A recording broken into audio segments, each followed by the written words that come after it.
Boa tarde, amigos. Iniciemos mais um estudo do Evangelho segundo o Espiritismo, fazendo a oração que Deus Pai nos ensinou. Pai nosso que estás no céu, santificado seja o vosso nome. Venha a nós o vosso reino, seja feita a vossa vontade, assim na terra como no céu. Pão nosso de cada dia, dai-nos, ó Pai, hoje e sempre. Perdoa as nossas dívidas, como também devemos perdoar aos devedores. Não nos deixes cairmos em tentações e livrai-nos do mal, que assim seja com a graça de Deus. Nós estamos estudando o capítulo 28 do Evangelho segundo o Espiritismo, decodificado por Allan Kardec.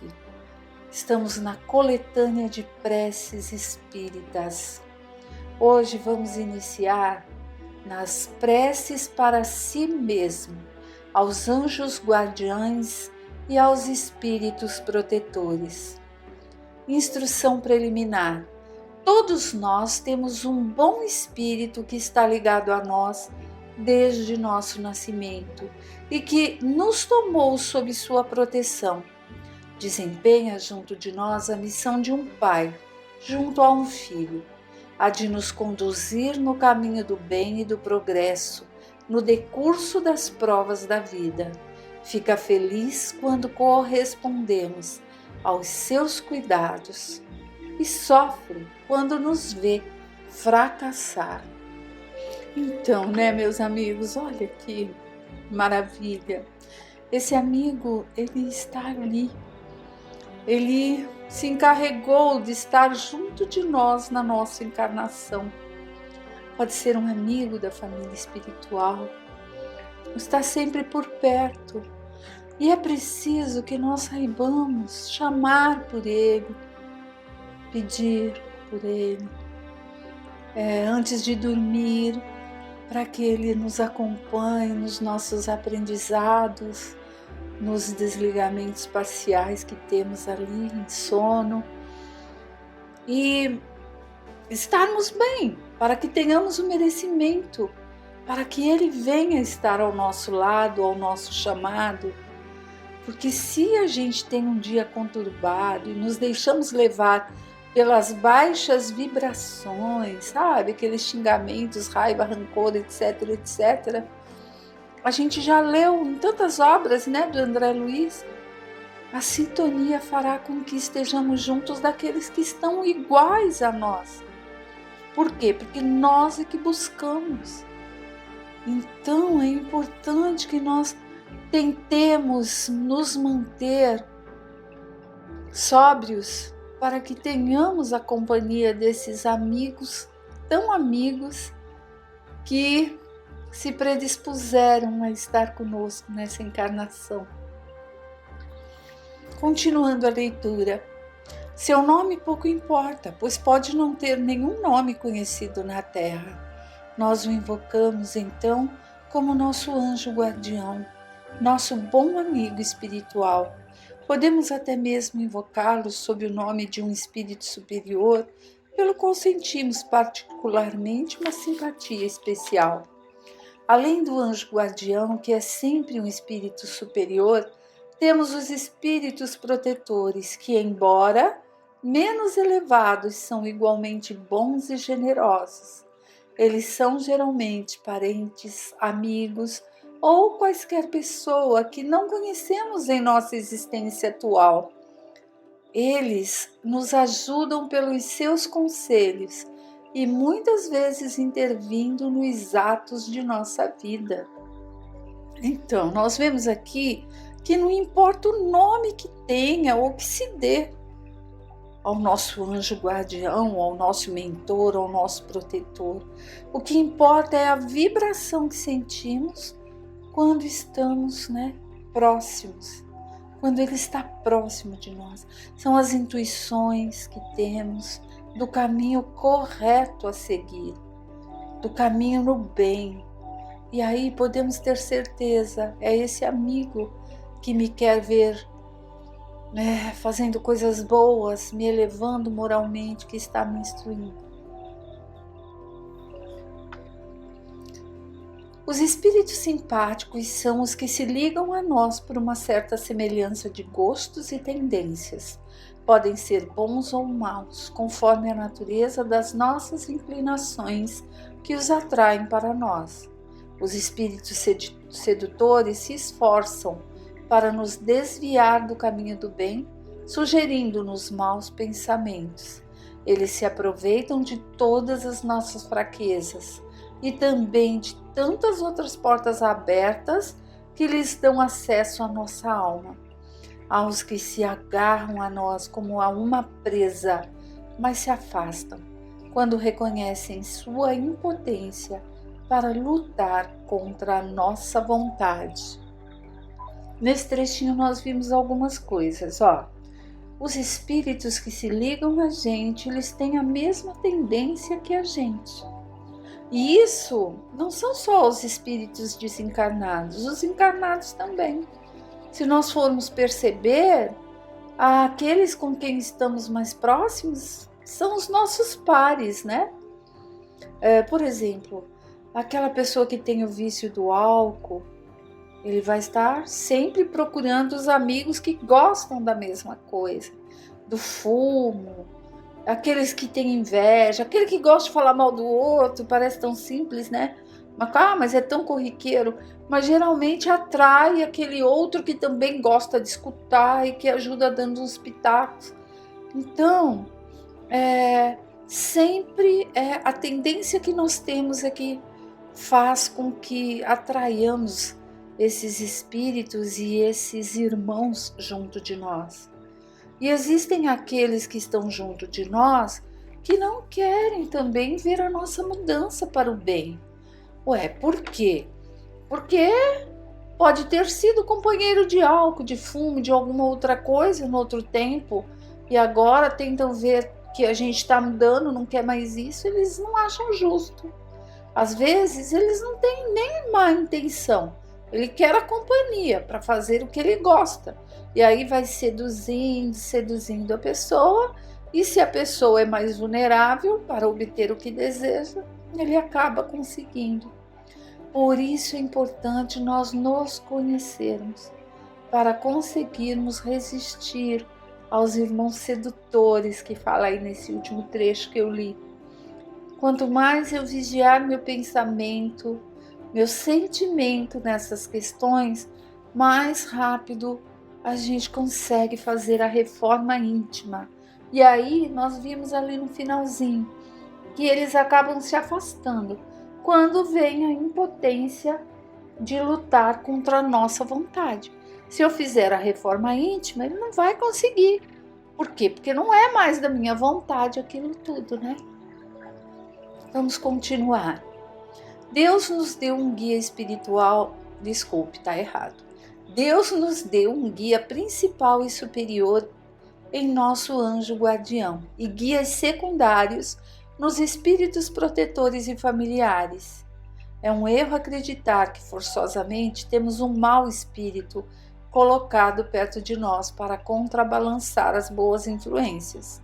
Os maus espíritos vêm voluntariamente, desde que encontre acesso em nós, pelas nossas fraquezas, ou pela negligência em seguir as inspirações dos bons espíritos.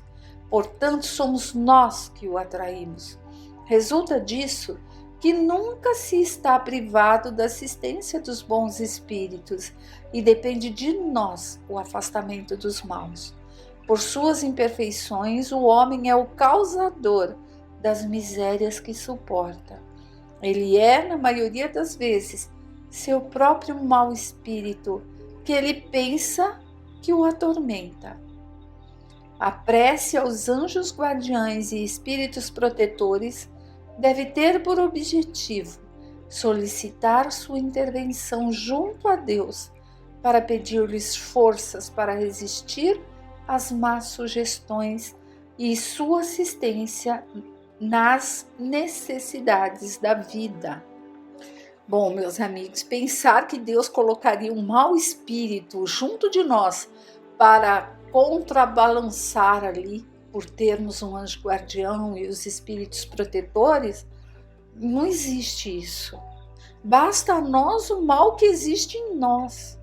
Nós que o chamamos por sintonia, como um imã. Somos nós. Deus jamais faria isso conosco.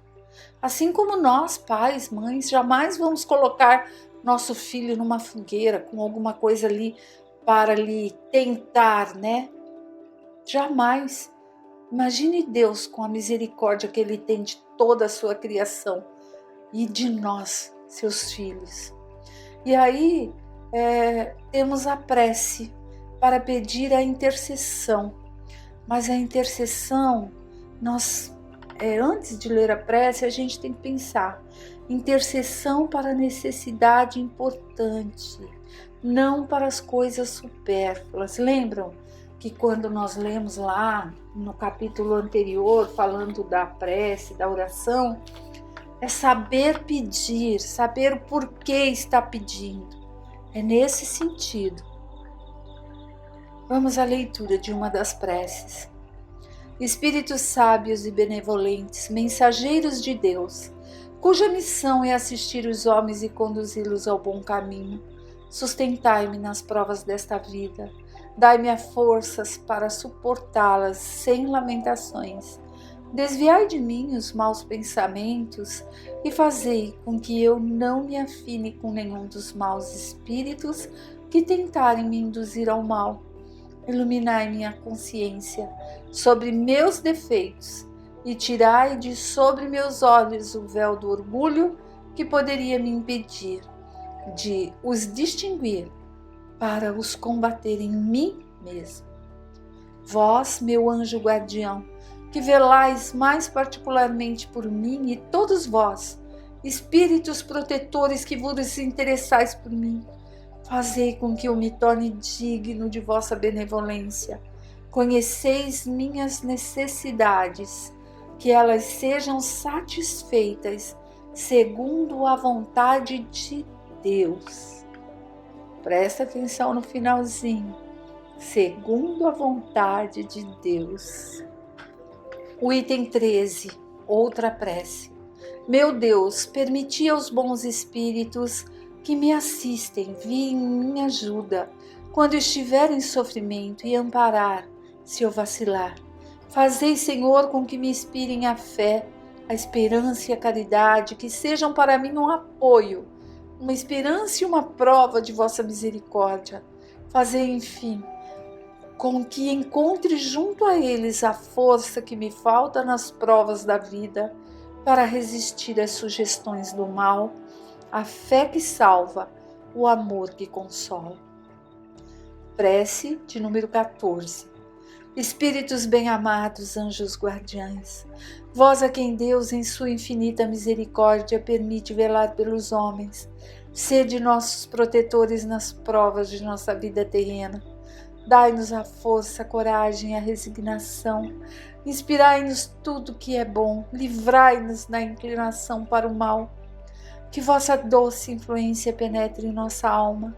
Fazei com que sintamos que um amigo devotado está conosco, perto de nós, que vê nossos sofrimentos e partilha as nossas alegrias. E vós, meu bom anjo, não me abandoneis. Tenho necessidade de toda a vossa proteção para suportar com fé e amor as provas que a vontade de Deus me enviar. Olha, meus amigos, essa última prece de número 14, todas são importantes, mas essa para mim assim não sei nem dizer. Tenho medo de usar palavras e não serem palavras que digam exatamente o que eu sinto. Há muitos anos, quando eu nem sabia que na Casa União tinha ali o tratamento para saúde, para medos, para tudo isso. Não sabia sobre obsessão, não sabia nada de nada. Tinha ido sim na Casa União, mas eu fui fazer um tratamento lá em São Paulo, levada pela amiga Santina Borba. Não é a dona Santina do seu Antônio, é a Santina Borba. E lá uma pessoa que trabalha na casa me disse para fazer essa prece todas as noites antes de dormir. Espíritos bem-amados e anjos guardiões. E eu fiz, eu a sabia de cor. E muitas vezes eu a fazia como tal papagaio que nós vimos lá, que eu comentei na oração do Pai Nosso. Mas eu a fazia, e depois, quando eu fui estudar e realmente aprender, eu vi o quão ela é importante. Ela diz tanta coisa: livrai-nos da inclinação para o mal. Porque somos humanos, lá no fundo nós ainda temos. Inspirai-nos tudo que é bom. Olha, é tanta coisa linda que tem nessa prece, que eu acho que se nós a fizermos de manhã e fizermos à noite, nosso anjinho guardião, nosso mentor, nosso protetor, deem vocês o nome que quiserem, estará ali nos ajudando a seguir no dia a dia, né? A caminhar de uma forma mais leve, digamos assim, onde aprendamos com tudo que acontece. E a gente precisa saber que o nosso mentor, nosso anjo guardião, ele não está ligado conosco 24 horas por dia, o tempo todo, porque ele tem ali o seu aprendizado, o estudo dele, o trabalho dele. Ele está ligado conosco mentalmente, mas não significa que o espírito dele esteja me acompanhando lado a lado, onde eu estou. A mente, a gente já viu isso, o estudo do pensamento, que a mente liga. E ele está ligado dessa forma conosco, pela mente. Então, ele tenta nos ajudar, conversar conosco, nos mostrar, né, influenciar ali através dos bons pensamentos e de tudo que é possível, para que a gente não desvie do bem, do bom caminho e não vá para a direção errada. Não vá para a direção errada, uma direção que não deva. Ele, se nós insistirmos, o que ele vai fazer? Nós já vimos, né, nos capítulos do Evangelho que estudamos, temos o livre-arbítrio. Deus não nos força nada, nem os espíritos superiores nos forçam a nada. E nosso anjo guardião também não. Nosso protetor, nosso mentor, ele nos deixa ir. Nos deixa. Nós vamos quebrar a cara, vamos cair, vamos aprender com os próprios erros. Não é isso que nós já vimos nos outros capítulos? Não há ali, tem que ser por aqui, é aqui, pronto, e nos obriga e nos leva ali a cabrestos. Não, eles nos deixam ir para que aprendamos, né? Vamos ter que aprender com os nossos erros. Mas, aí quando a gente percebe que fez, sabe, uma coisa errada, e a gente fala: ai, meu anjo guardião, me ajuda. Ele será o primeiro a estar ao nosso lado. Será o primeiro, porque ele está ligado mentalmente conosco, esperando que tenhamos ali a boa vontade da mudança. Me ajuda, por favor. Pedir a ajuda, e a ajuda vem. E qual é a ajuda? É eu insistir naquilo que eu estava fazendo? Não, é sair da situação que não estava correta, mas perceber isso. Então, a gente precisa ter esse discernimento, né? A gente jamais pensar: eu vou fazer isso aqui sim, porque eu sei que meu anjo guardião está aqui do meu ladinho, e não vai deixar que nada aconteça comigo, não é? Tem gente que pensa, que fala assim: mas se todo mundo tem um protetor, um anjo guardião, então eu também tenho. Eu vou fazer sim, eu não sei nadar, essa piscina é funda, mas eu vou pular, porque meu anjo está comigo, ele vai me salvar. Será que é assim? Não, basta termos discernimento, porque não é assim. Ele não tem poderes para isso. Ele é um amigo que está para nos auxiliar, mas não é aquela coisa de mágico para nos livrar de coisas absurdas que nós vamos buscar, tipo, ainda para tentar, né? Ah, não é assim que falaram, então vou ver se é assim mesmo, vou pular do 10º andar. Não é. Nós temos esse discernimento e temos que saber, quando falamos com as pessoas e falamos sobre essa proteção que temos, que é proteção sim, mas não é uma proteção para que possamos buscar riscos absurdos, desnecessários. Não é assim.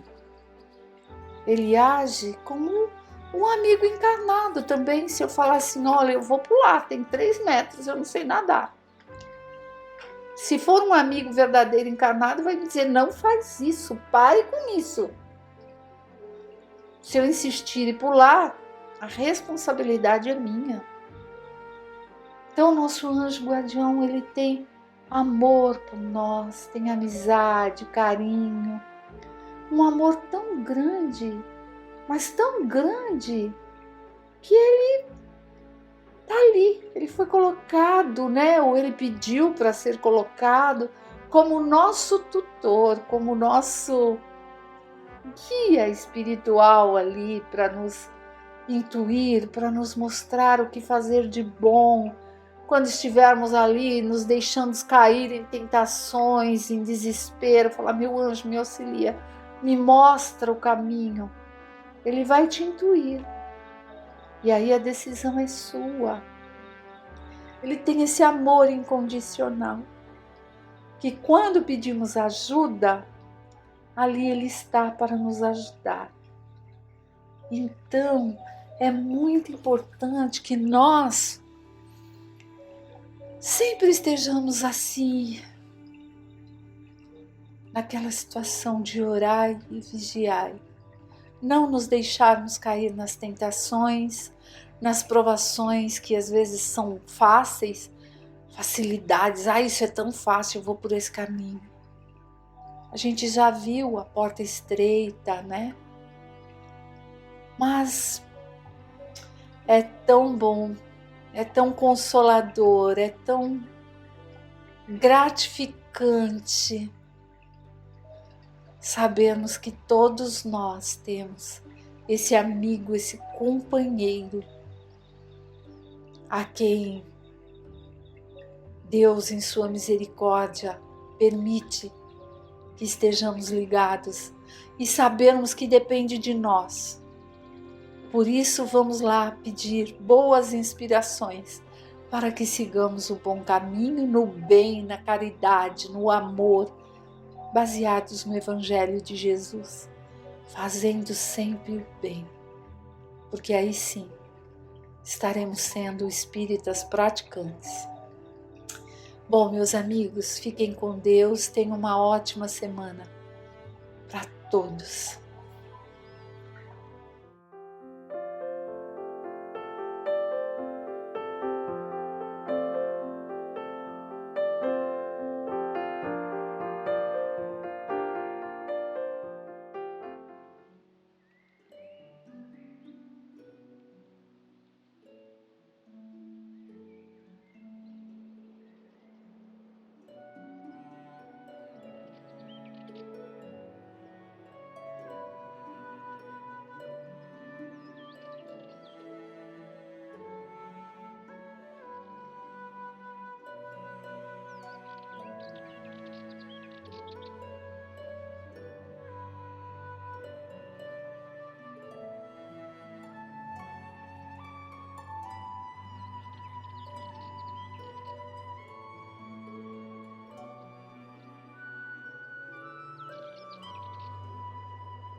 Uma boa tarde a todos, queridos irmãos. Vamos retornar ao estudo do Livro dos Espíritos de Allan Kardec. Estamos no capítulo 1 do livro 2 dos Espíritos. E estamos no item 6, Escala Espírita, Nós lemos a terceira ordem, que se refere aos espíritos imperfeitos, e vamos estar iniciando agora a segunda ordem, que fala sobre os bons espíritos. 107. Caracteres gerais. Predomínio do espírito sobre a matéria, desejo do bem. Suas qualidades e seu poder de fazer o bem estão na razão do grau que atingiram. Uns possuem a ciência, outros a sabedoria e a bondade. Os mais adiantados juntam ao seu saber as qualidades morais. Não estando ainda completamente desmaterializados, conservam mais ou menos, segundo sua ordem, os traços da existência corpórea, seja na linguagem, seja nos hábitos, nos quais se encontram até mesmo algumas de suas manias. Se não fosse assim, seriam espíritos perfeitos. Compreendem Deus e o infinito e gozam já da felicidade dos bons. Sentem-se felizes quando fazem o bem e quando impedem o mal. O amor que os une é para eles uma fonte inefável de felicidade, não alterada pela inveja nem pelos remorsos, ou por qualquer das más paixões que atormentam os espíritos imperfeitos, mas terão ainda de passar por provas até atingirem a perfeição absoluta.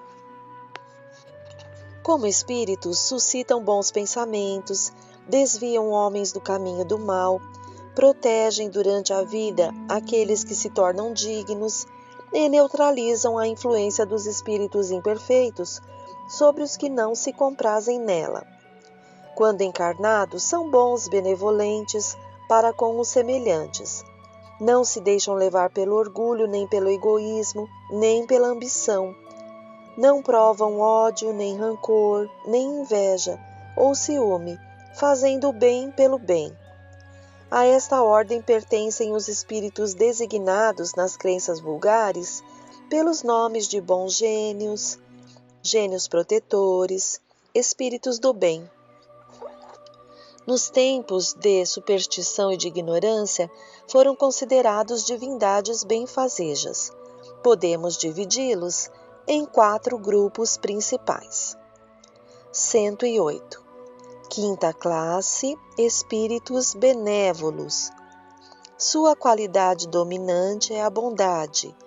Gostam de prestar serviços aos homens e de os proteger, mas o seu saber é limitado.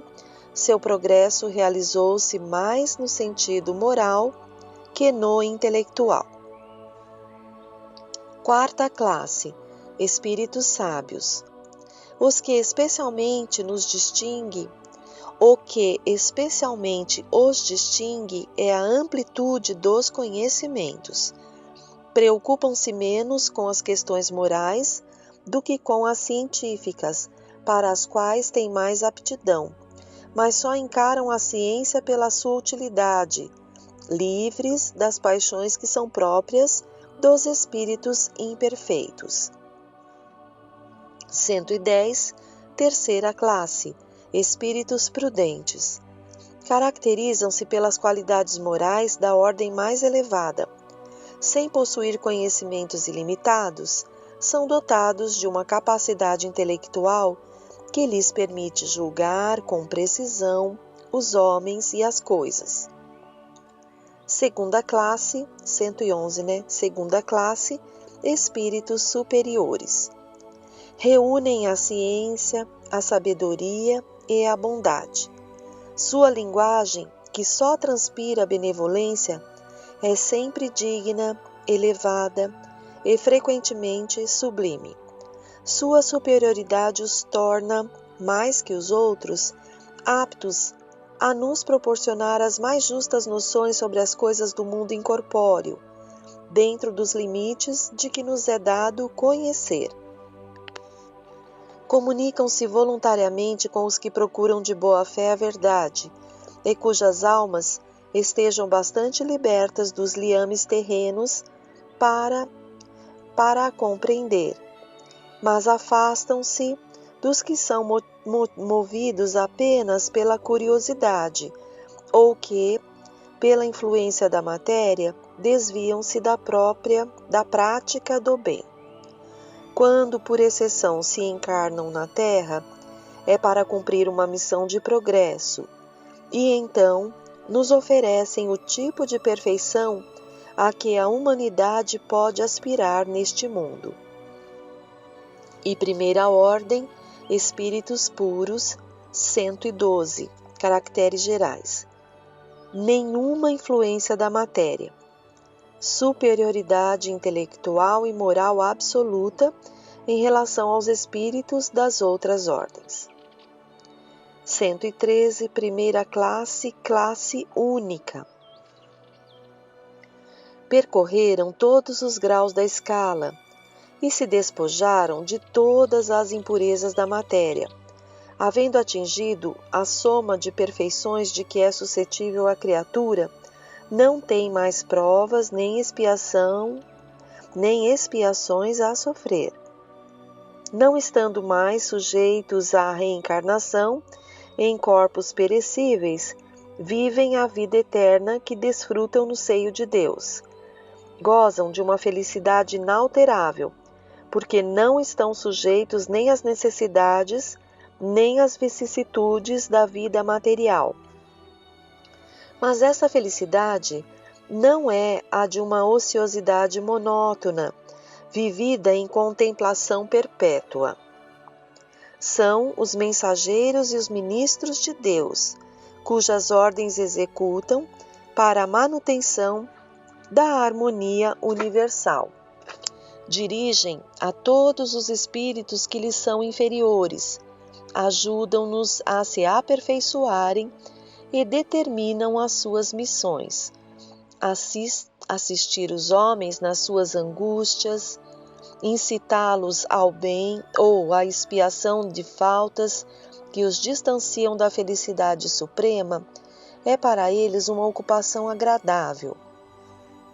São às vezes designados pelos nomes de anjos, arcanjos ou serafins. Os homens podem comunicar-se com eles, mas bem presunçoso seria o que pretendesse tê-los constantemente às suas ordens. Então, vejam que Kardec nos esclarece aqui, através do auxílio da espiritualidade superior, como é essa segunda ordem de espíritos, onde se incluem os bons espíritos.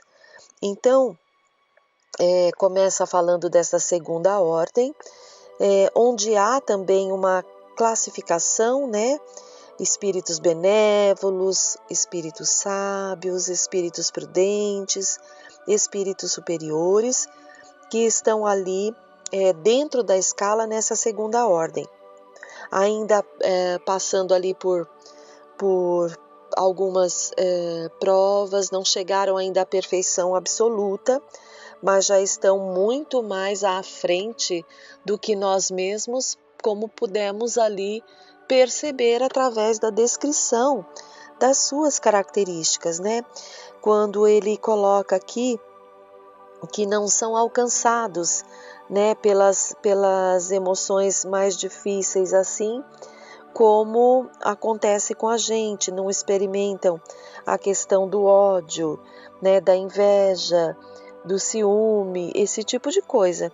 Então vejam o quanto precisamos ali estar atentos, vigilantes, trabalhando as nossas imperfeições, realizando a reforma íntima da qual fomos chamados a viver por conta desse trabalho, para que possamos, através da nossa progressão pessoal, atingir essas outras classes e melhor servir. Então, enquanto ainda estamos muito apegados à matéria, enquanto ainda cultivamos essas emoções menos dignas aí, então aí atrapalha a nossa escala evolutiva, né? E também vimos os espíritos de primeira ordem, que são os espíritos puros, né? Nas suas características gerais, já deixa claro aqui Não há influência nenhuma da matéria sobre esses seres que já alcançaram essa superioridade intelectual e moral em relação aos espíritos das outras ordens, né? Então, eles gozam de uma felicidade que é inalterável, não oscila, e servem a Deus ali. Então, não significa que quando alcançarmos esse ponto de espíritos puros, estaremos lá numa nuvem tocando harpa. Nada disso. Estaremos ativos junto ali a Deus, participando mais ativamente ainda do trabalho de servir a Deus, e isso traz uma felicidade plena, não há nada que abala mais, né? E no item 7, progressão dos espíritos, Kardec faz agora algumas perguntas, olha só. Pergunta número 114. Os espíritos são bons ou maus por natureza, ou são eles mesmos que procuram melhorar-se? Os espíritos mesmos se melhoram, melhorando-se, passam de uma ordem inferior para uma superior. 115. Uns espíritos foram criados bons e outros maus? Deus criou todos os espíritos simples e ignorantes, ou seja, sem conhecimento. Deu a cada um deles uma missão, com o fim de os esclarecer e progressivamente conduzir à perfeição pelo conhecimento da verdade e para os aproximar dele. A felicidade eterna e sem perturbações, eles a encontrarão nessa perfeição. Os espíritos adquirem conhecimento passando pelas provas que Deus lhes impõe. Uns aceitam essas provas com submissão e chegam mais prontamente ao seu destino. Outros não conseguem sofrê-las sem lamentação e assim permanecem por sua culpa distanciados da perfeição e da felicidade prometida. 115A. Segundo isto, os espíritos na sua origem se assemelham a crianças ignorantes e sem experiência, mas adquirindo pouco a pouco os conhecimentos que lhes faltam, ao percorrer as diferentes fases da vida? Sim, a comparação é justa. A criança rebelde permanece ignorante e imperfeita. Seu menor ou maior aproveitamento depende da sua docilidade. Mas a vida do homem tem fim, enquanto a dos espíritos se estende ao infinito. 116. Há espíritos que ficarão perpetuamente nas classes inferiores? Não, todos se tornarão perfeitos. Eles mudam, embora devagar, porque, como já dissemos uma vez, um pai justo e misericordioso não pode banir eternamente os seus filhos. Querias que Deus, tão grande, tão justo e tão bom, fosse pior que vós mesmos? 117.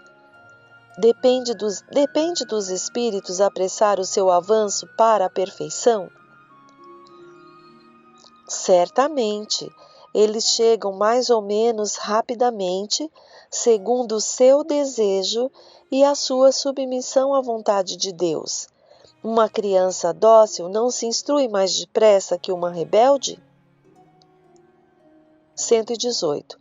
Os espíritos podem degenerar? Não. À medida que avançam, compreende o que os afasta da perfeição. Quando o espírito concluiu uma prova, adquiriu conhecimento e não mais o perde. Pode permanecer estacionário, mas não retrogradar. 119. Deus pode livrar os espíritos das provas que devem sofrer para chegar à primeira ordem? Se eles tivessem sido criados perfeitos, não teriam merecimento para gozar os benefícios dessa perfeição. Onde estaria o mérito sem a luta? De outro lado, A desigualdade existente entre eles é necessária à sua personalidade, e a missão que lhes cabe nos diferentes graus está nos desígnios da providência, com vistas à harmonia do universo. Temos agora uma nota de Kardec, olha. Como na vida social todos os homens podem chegar aos primeiros postos, também poderíamos perguntar por que motivo o soberano de um país não faz de cada um dos seus soldados um general? Porque todos os empregados subalternos não são superiores? Porque todos os alunos não são professores? Ora, entre a vida social e a espiritual existe ainda a diferença de que a primeira é limitada e nem sempre permite a escalada de todos os seus degraus, enquanto a segunda é indefinida e deixa a cada um a possibilidade de se elevar ao posto supremo. 120. Todos os espíritos passam pela fieira do mal para chegar ao bem? Não pela fieira do mal, mas pela da ignorância. 121. Por que alguns espíritos seguiram o caminho do bem e outros o do mal? Não têm eles o livre-arbítrio? Deus não os criou espíritos maus, criou-os simples e ignorantes, ou seja, tão aptos para o bem quanto para o mal. Os que são maus, assim se tornaram por sua vontade. 122. Como podem os espíritos em sua origem, quando ainda não têm a consciência de si mesmos, ter a liberdade de escolher entre o bem e o mal? Há neles um princípio, uma tendência qualquer que os leve mais para um lado que para o outro? O livre-arbítrio se desenvolve à medida que o espírito adquire consciência de si mesmo. Não haveria liberdade se a escolha fosse provocada por uma causa estranha à vontade do espírito. A causa não está nele, mas no exterior, nas influências a que ele cede em virtude de sua espontânea vontade. Esta é a grande figura da queda do homem e do pecado original. Uns cederam à tentação e outros a resistiram. 122a. De onde vêm as influências que se exercem sobre eles?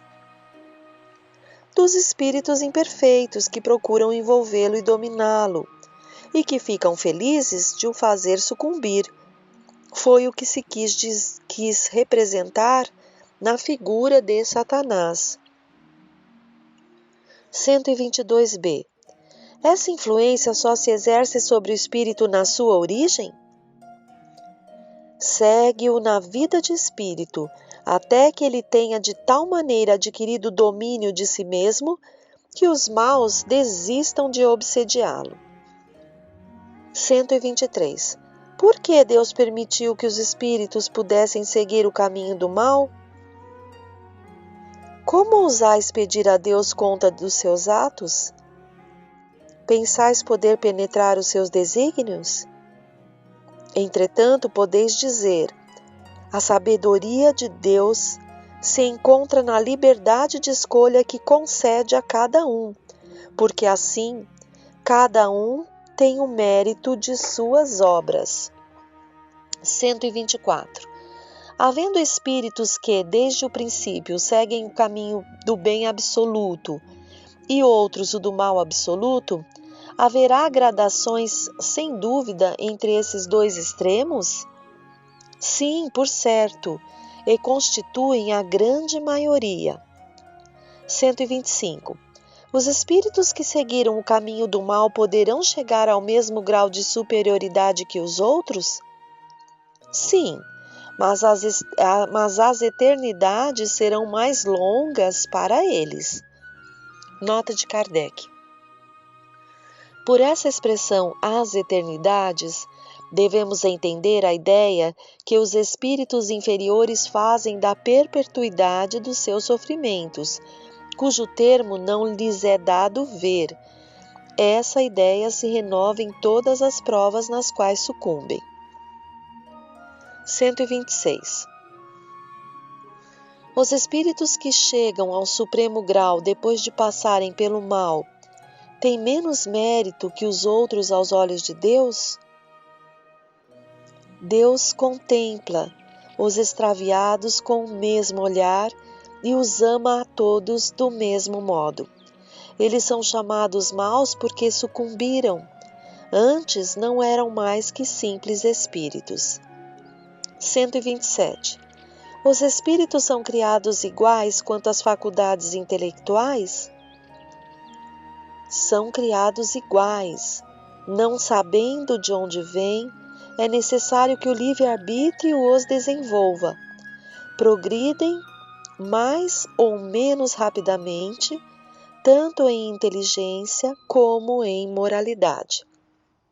Nota de Kardec. Os espíritos que seguem desde o princípio o caminho do bem, nem por isso são espíritos perfeitos. Se não têm más tendências, não estão menos obrigados a adquirir a experiência e os conhecimentos necessários à perfeição. Podemos compará-los a crianças que, qualquer que seja a bondade dos seus instintos naturais, têm necessidade de desenvolver-se, de esclarecer-se, e não chegam sem transição da infância à maturidade.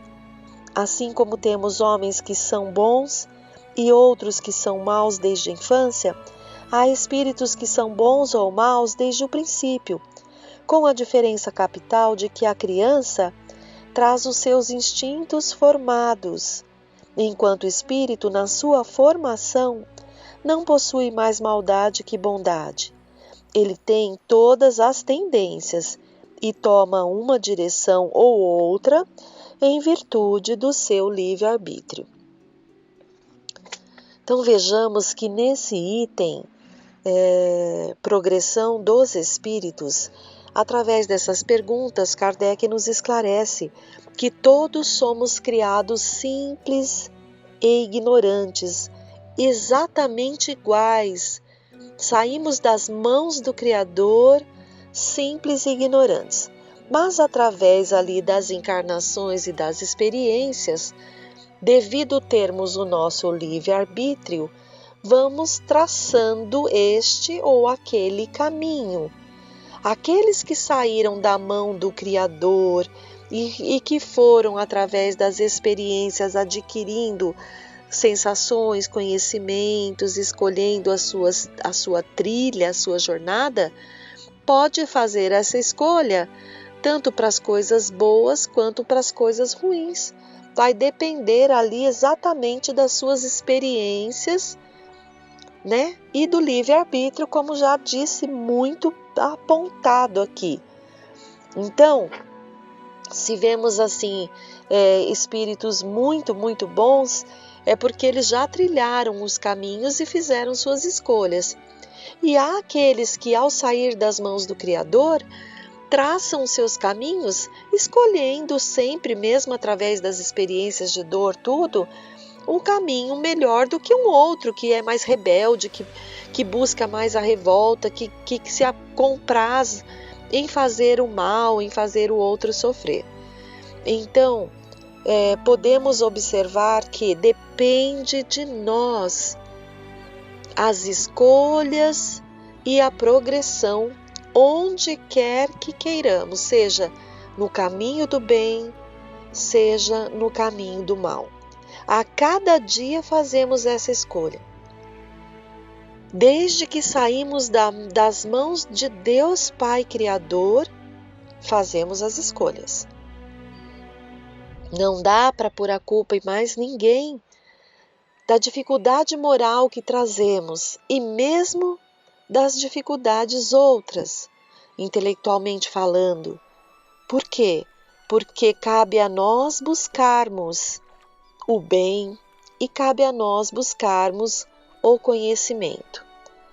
Então, mais uma vez, agradeçamos a Deus pelos esclarecimentos dessa obra de Allan Kardec, codificada aqui com auxílio desses espíritos superiores que tanto vêm para nos esclarecer, nos dar o impulso e em nos conhecendo e conhecendo até onde podemos chegar, que possamos fazer as escolhas melhores a cada dia, nos afinando cada vez mais com Deus e com Jesus. Uma boa tarde a todos, queridos irmãos, que Deus esteja com cada um de nós. Pai nosso que estais nos céus, santificado seja o vosso nome. Venha a nós o vosso reino, seja feita a vossa vontade, assim na terra como no céu. O pão nosso de cada dia dá-nos hoje. Perdoai as nossas ofensas. Ensina-nos a perdoar aos nossos irmãos. Não nos deixes cair em tentações e livra-nos sempre da prática e do pensamento de todo o mal. Que assim seja.